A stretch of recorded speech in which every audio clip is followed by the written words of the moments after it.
Gentlemen and female gentlemen, it is nymph time. That's right, we are doing D&D lore. Every creature in all of D&D. The only thing I know about nymphs is that they are women, which makes them automatically terrifying. Very excited to see where they go on the tier list at the very end. But we are absorbing all D&D lore. I just did beholders. There's no way these guys are as scary as the beholders, because those guys ruin my day. The dryads, the beautiful women of the forest.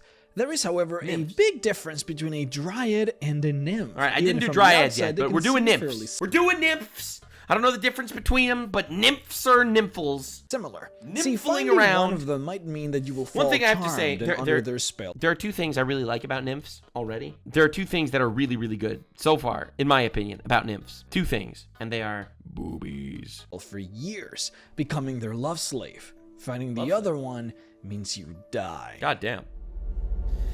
Yeah, I don't know, man. I'm not a big fan of becoming a love slave or dying, personally. Hey guys, sorry I had to re-upload this video, but I want to take the opportunity here to send you over to my store at mrrex.shop. This would be the part of the video where I would go over what the monster manual says about the creature.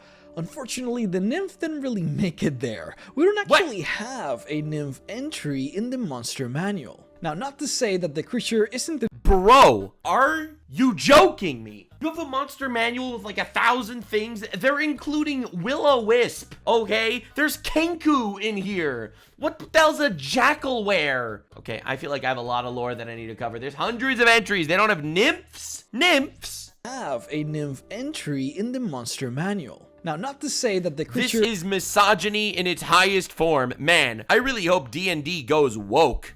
Or something. Isn't important, however. We have had nymphs in literally every edition since the game came out, and it is very likely that we're gonna get another book like Volo's Guide to Monsters with added creatures having the nymph included. Alright, nymph. This creature is kind of a staple of fantasy and has always been in D&D, so I think it is guaranteed that we're gonna get her at some— I mean, to be fair, I'm pretty sure nymphs are Greek mythology, right? Like, staple in fantasy. I'm pretty sure nymphs— Nymph. Let's see. I'm pretty sure nymphs are Greek mythology. So saying that they're a staple in D&D is pretty— Yeah, there it is. There it is, baby. I am such a nerd. A nymph is a minor female. Oh, a minor female deity. Oh, that change. They're a minor deity, guys. Okay, it's not— Okay, anyway, moving on. Holy shit. Okay. Moving on! Point. The reason I am covering her, however, is because we just did the Dryad, so I feel like it makes sense to cover the one creature that gets confused with it all the time. This might be a short video though. Let's go ahead and talk about the nymph. Since we don't really have an entry for this creature, we have to start from scratch. What's a nymph? A nymph is essentially beauty given form. Just like how a water elemental is water given sentience, a nymph is beauty in the flesh. Now the funny thing is that it might have sounded like a metaphor, but— Bro, that just sounds like a lady. Like a nice lady. But it literally is not. A nymph is a spirit of beauty. An elemental of beauty. It is a product of something subjective and unsubstantial, though in the Feywild, the— Like women, completely incomprehensible creatures. Creatures the likes of which no one will ever truly understand as much as we try. subjective becomes material.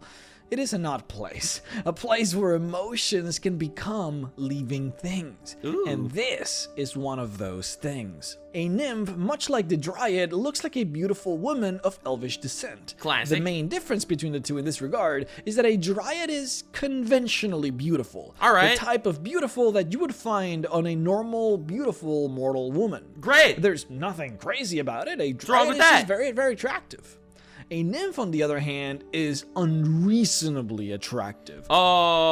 Oh. So like, you know how normally like when you're talking to women, you lose like a solid 5 IQ when you're talking to women? Obviously it depends. It purely depends. Like how attractive the woman is. When you're talking to some women, you actually get smarter and more intelligent. But when you're talking to like attractive women, you lose a couple of IQ points, you know what I'm saying? And you start thinking with your penis instead of your head, unfortunately. It's something that everyone must overcome. So you're saying that this is like overwhelming kind of situation. It is described as the epitome of perfection in every single regard. Yeah, this A sounds nymph's great. beauty is beyond words, with vibrant, Love that, love that. Great lore so far. Like, I love thick hair, radiant skin, perfect teeth, full lips, and Bro, the lore for this one is just gonna be like the sexiest thing ever, but sexier. And I'm gonna be like S tier. Bro. gentle eyes. The silk robes that they wear are magical and glowing, and they contort perfectly to the nymph's body. The silk is hemmed with golden threads and embroidered with rainbow hues of unearthly magnificence. All right. A nymph's voice is musical. To Bro, give you perspective stop simping, my guy. What are we doing? Bro. on the difference between the two, a dryad generally has to resort to charming hot dudes magically to keep them with her. A nymph, on the other hand, is so beautiful that when you look at her, you go blind. It's actually pretty interesting if you think about it, right? It is actually pretty interesting, right? Like, they're not using spells to manipulate you. They are just that beautiful. They're completely overwhelming you purely based on emotion. That's actually a really interesting twist, because I thought it was a magic, like, you know, like some sort of love potion type shit. But no, it's literally not. They're just that beautiful. Literally, you go blind. Like, physically. Your brain overloads Bro, what? with the indescribable All the blood from your eye sockets drips and pools right into your penis, and you lose sight. It's physical. It's a real reaction. beauty that it short circuits. Your damn. eyes lose all light, and your You brain must not look, becomes brother. a mush for hours Space King invented them to manipulate you. before you can get your bearings back. Your God damn. eyesight, however, will be permanently gone. Bro, what? This is what looking at the beautiful face of a nymph will do to you. That is fucked up. The most beautiful thing ever, and then the moment you see it, you become blind, and you can never see it again. Dude, this is truly horrifying. If you, however, were to be fortunate, or maybe in this case, unfortunate enough to see a nymph in the nude, then you immediately die. God damn! This here is an official illustration of how monster hunters hunt for nymphs in the Forgotten Realms. You block your eyesight just enough so that you can only see vague shapes. That way you cannot make out the features of the nymph and you don't go blind or die. We will talk a little bit later. Honestly, that is some pretty fucking cool lore. Like, I was just memeing that it's just like a beautiful woman, but this is some really interesting lore. The fact that they just make out shapes of them to actually find them. Dude, that's terrifying. Later though about why you would hunt for nymphs.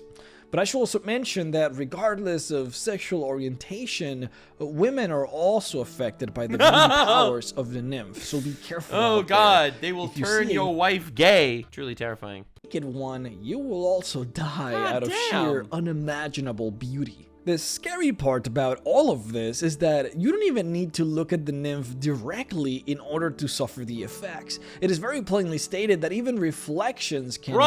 demean you. Things like Bro, some dude takes a picture of a nymph, he mails it to some random fucker, he opens the mail, and he becomes blind. No, that's crazy. a reflecting pool, a mirror, even a magical scry can get you killed if you so happen to see the nymph naked. There is no shortcut here. As far as we know, the only ones actually immune to this effect are other nature spirits, creatures like the satyrs, who, much like with dryads, they constantly attempt Damn. to find and engage with nymphs. Nymphs, however, I mean, that's actual Greek mythology, right? I'm pretty sure in Greek mythology, the satyrs and the nymphs kind of mated and stuff because they both worship the god Pan. That actually fits really well in mythology too. unlike the dryads, are not interested in sex at all, but they do love music, and the music of the satyrs are one of the most beautiful things that you will hear. Satyrs love to simply gaze upon the nymphs, and the nymphs love to listen to the music. Just like how satyrs are immune to the death and blind effects of gazing upon the nymph is also immune to the piping effect of Wow. the satyr music. That's pretty So we awesome. have covered the difference between the dryads and the nymphs. That's in actually terms of really cool looks. lore. So How the nature spirits work hand in hand to create some sort of society. what about behavior? A dryad talks to animals and plants. It looks for handsome men to romantically enslave, and it tries to make the forest more beautiful. So they're like A classic nymph, women. on the other hand, cannot talk to animals, does not romance anybody, and doesn't actively try and make the forest more beautiful.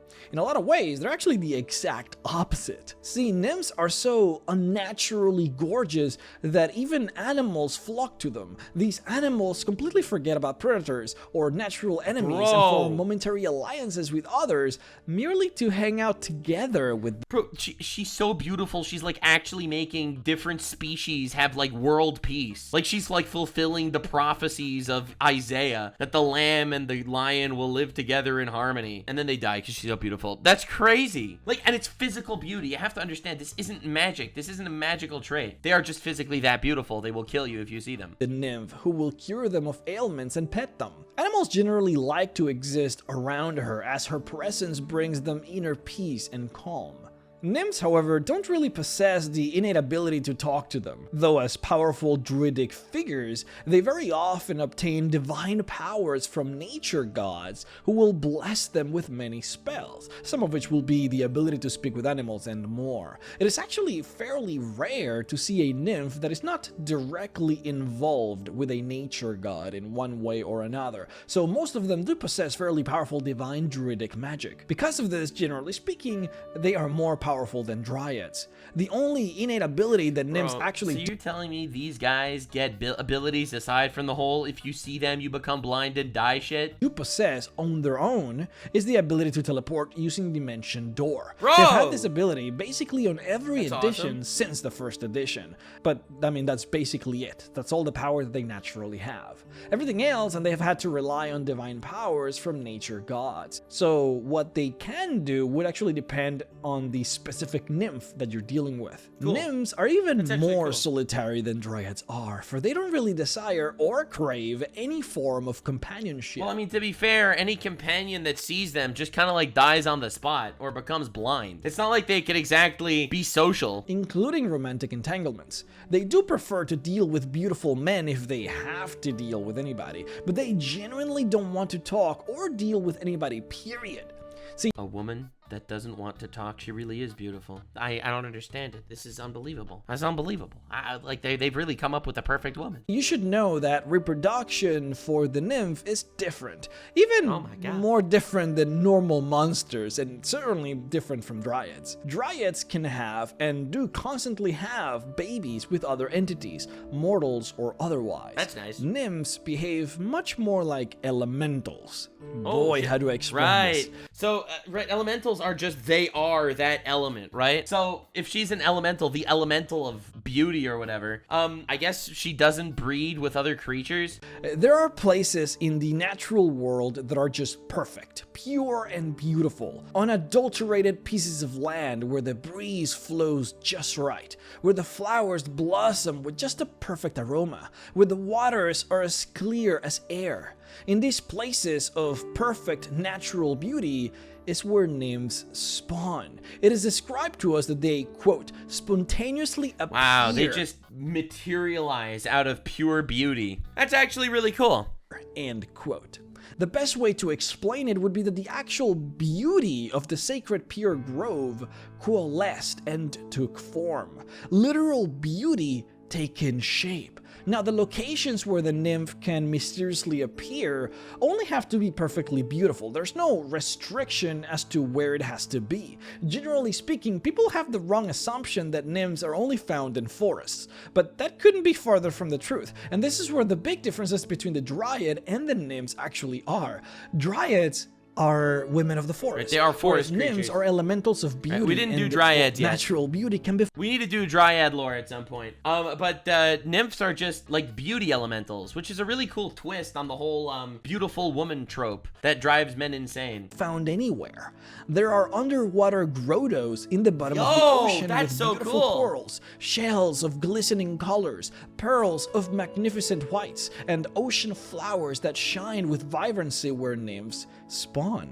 There are caves amid the tallest mountains where crystals and gold ore shine. In there, nymphs spawn. Literally anywhere where you could find natural beauty is the possible spawning point of a nymph. Remember guys, stone, ore, crystals, water, desert, I mean that's all nature. The only important thing is natural, pure, perfect beauty. Nymphs are not bothered by the lack of air, neither do they need it to survive. They are Bro. also immune to the pressures of the deep ocean. Bro. They don't need to eat, But they're neither do they need actual to spirits. They're spirits. They're spirit creatures. They're not, biological physical entities or something. sleep. The definition of an actual spirit. nymphs do not crave sex at all, and as far as we know, they cannot get pregnant. Now, the nymph and the place of beauty that spawned her Who's brave enough to try?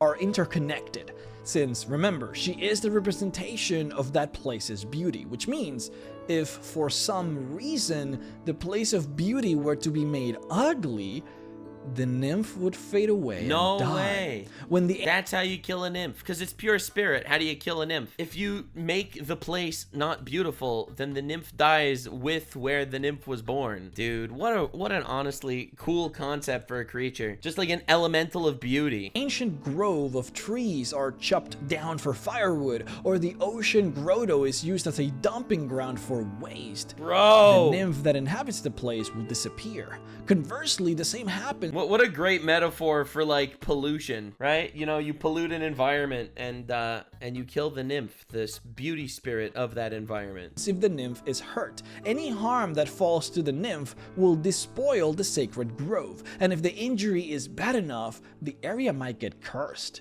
This is why a nymph makes sure that she is always looking her best, always bathing to cleanse any impurities. This is why she never lets herself be touched by any man or woman. She must stay perfect, pure, and beautiful, for it is her sacred duty to keep the place of beauty that spawned her perfect and pure. Honestly, everything that the nymph just a really cool lore. And that's why we don't have nymphs anymore. No, but that's a really cool. And then feminism happened. The nymphs all got nose piercings and immediately died out. No, but realistically, this is a really cool idea. The nymph always needs to remain beautiful and perfect, because the moment it becomes imperfect beauty, it no longer is a spirit of pure beauty. nymph will be, in order to do this, to keep the place of beauty as it is. She will die to protect it, and generally speaking, these places tend to be sacred enough that gods will imbue her with druidic magic in order to help her do this. Now, lastly, let's go over treasure. In this case, the true treasure of a nymph are the properties of their body rather than any material wealth that they carry, because, well, just like dryads, they don't really care much for material wealth. The only material treasure that they would have would be whatever a lovesick fan of theirs would have given them. And hey, sometimes that's something great, but most times... No! They're OnlyFans whores. They have the fucking simp gold. That's crazy. It's just basic gold or gems. Now, the true treasure, like I alluded before, is in their body. It's actually both their hair and their tears. I was pretty sure he was going to talk about other body parts, but all right. Lock of nymph's hair can be used to create a powerful sleeping potion, or if enchanted and woven into cloth, you could create a garment that will magically enhance the charisma of the wielder. It is stated that you would need at least 20 strands of nymph's hair sewn into a fabric in order for the fabric to gain this effect. That is so cool, dude. Because again, it's a being of pure beauty, right? The tears, though, oh, that's the most coveted part of the nymph. Please, the tears making a woman of a nymph cry is used in the production of the easy filter of love, a potion that can make anyone fall in love with you. Bro! The sad thing is that, no filter of love was ever created without the harming of a nymph. But hey, maybe it's worth it. Well, yeah, because you make a nymph cry. Pretty fucked up. Now, if a man were to be kissed by a nymph, all painful and troubling memories of the man would be forgotten for the rest of the day. Dude! And if it's like the ultimate gaslighter. That's crazy. It's unbelievable. A woman were to bathe in a nymph's pool, she would become extraordinarily more charismatic until she were to bathe again. Wow. Thank you guys so Honestly, this was a really good video. I'll be real. Break your heart to gain another. Damn, that's a good line. No, that was really good. I expected nymphs to kind of be cringe, I'm not gonna lie. I thought nymphs were just gonna be like, oh yeah, they're beautiful women in like forests and pools and shit, and I was gonna be like, whoopee, whoopee. But they were actually unironically cool. This was actually a great one. The lore was actually good, you know? Nymphs, the concept of an elemental of beauty. And I'm gonna say B tier, because I feel like it doesn't necessarily impact the world super much. I think this is a really solid B tier. Again, B tier is good. C tier, I'd say, is average. So B tier is good. So I'm gonna put it there. This was really great. I'm not even gonna lie. This was actually surprisingly good. Surprisingly good nymph lore. You look at it, you go blind, but people will still, wear bags on their heads and try to capture them for the locks of their hair or their tears. Really interesting stuff. I like this one a lot. It definitely it enhanced the world. It really did. It enhanced the world.